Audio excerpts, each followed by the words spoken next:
Hey, what's up everybody? Welcome back. Brandon again. In today's video, I want to talk a little bit about creatine, the brands I recommend, and the reasons that I recommend them. Now, the reason I want to do this video is because oftentimes when I do videos on supplements, you guys ask me a lot of questions, things like what brands do you recommend, as well as asking me to judge or gauge the effectiveness of the brand that you choose, which oftentimes is something I've never heard of.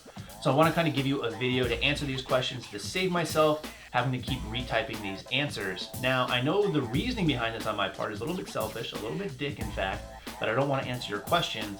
Just I feel this will be a more complete and thorough answer than it would be if I had to answer it for the 1,000th time. So I'm going to give you a little bit more clarity hopefully here.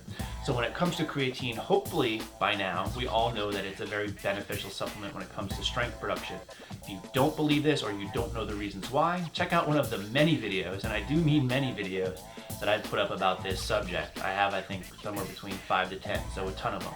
Now when it comes to creatine, the type that I like is creatine monohydrate, and you might be asking why. There's so many different kinds out there. Why go with monohydrate? Well, when it boils down to it, if you take a look at the research and the studies that are available, everything that shows creatine to be overly beneficial uses creatine monohydrate. So why not use the same things that the studies are sourcing? Just seems to make sense. Plus, you won't really find an abundance of research out there supporting these other types of creatine in some of their claims as far as water retention, absorption rates, all this. So all you're really doing in that sense is paying more for fancy marketing, and hopefully with this, you're trying to conserve some money for something that isn't necessarily needed in terms of all the marketing schemes.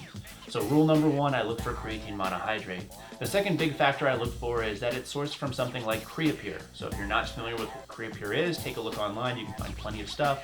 To summarize it, it's a very high quality grade of creatine monohydrate. It's a trademark registered name, and most likely if the creatine you're using uses Creapure, they're going to put that on the label because that is something that most people want to know. Meaning that if you're using a creatine without Creapure somewhere on the label, it probably doesn't contain it. Now, are you really going to see a big difference if you use something that doesn't contain Creapure? Not necessarily.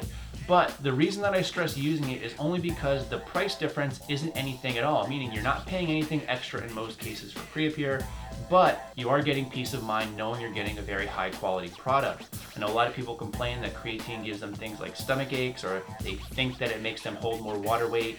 Could be the creatine you're getting isn't fully purified, you're getting other things mixed in there. Who's to know?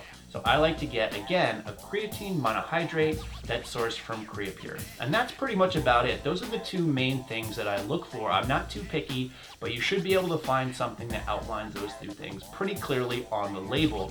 Now, for the actual brands I recommend, there's two that I typically go with. Number one is Optimum Nutrition, and number two is from Universal. I like these two because when you look at the cost, they're pretty cheap. Not to mention they both are creatine monohydrate, and you might have guessed it, they contain Creapure, so they kind of hit my checklist. I'm more of a fan of Optimum Nutrition, although you can find Universal on sale at times, but searching the web, I think you'll agree that creatine monohydrate for Optimum Nutrition is probably the best deal out there. You can get somewhere like a 600 gram supply for 14 or 15 bucks. And a 600 gram supply is going to last you probably about 120 days, so it makes the servings very affordable. Not to mention you can also buy larger serving sizes that can last you throughout the whole year, which will even drive down the cost further, just depending on what you want to do. So hopefully that sums some things up, hopefully gives you some answers. In the meantime, as always, thanks for watching and stay big.